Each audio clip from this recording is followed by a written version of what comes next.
Hello, Shabbat Shalom. I hope you're well and I hope you've had a good week.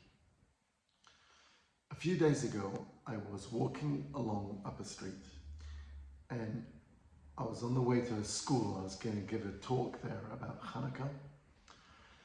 And I see there's a lady walking with a baby in her carrier on a phone and she's crying.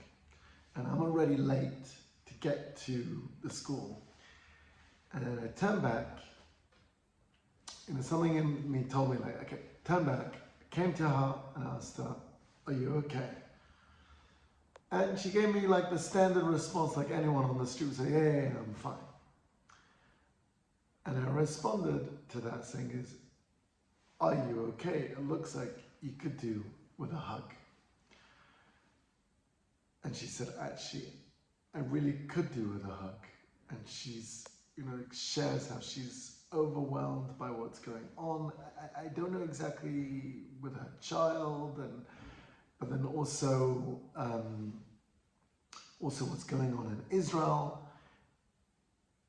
And it ends up, and then she says to me, wait, aren't you Shomer Nagia, which is a term, quite a specific term known to talk about that respect within Orthodox practice of opposite genders not touching each other unless you are direct family.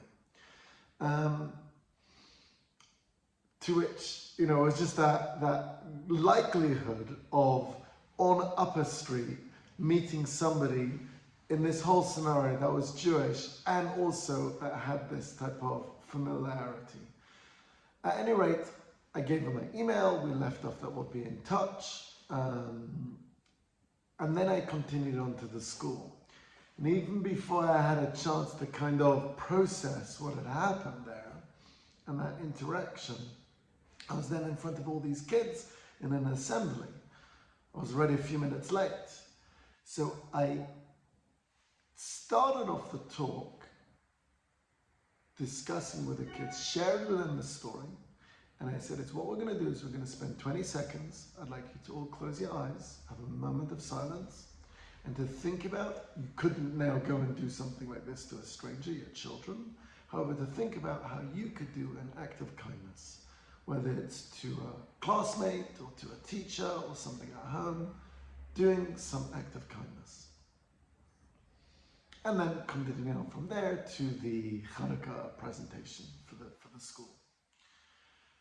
I share all of this. I think, number one, let's take a moment to think of some extra act of kindness that we can all add in our days, things that we could do to people around us. Number two is, I think it would be fair to say that the Jewish community as a whole around the world has gone through trauma. And there are a number of different stages to that trauma. And we're still in it, we're still waiting for all the hostages to be released. Never mind the barbarism of what had happened. Take a moment to give yourself or give someone else a hug as well. Shabbat Shalom and have a nice weekend.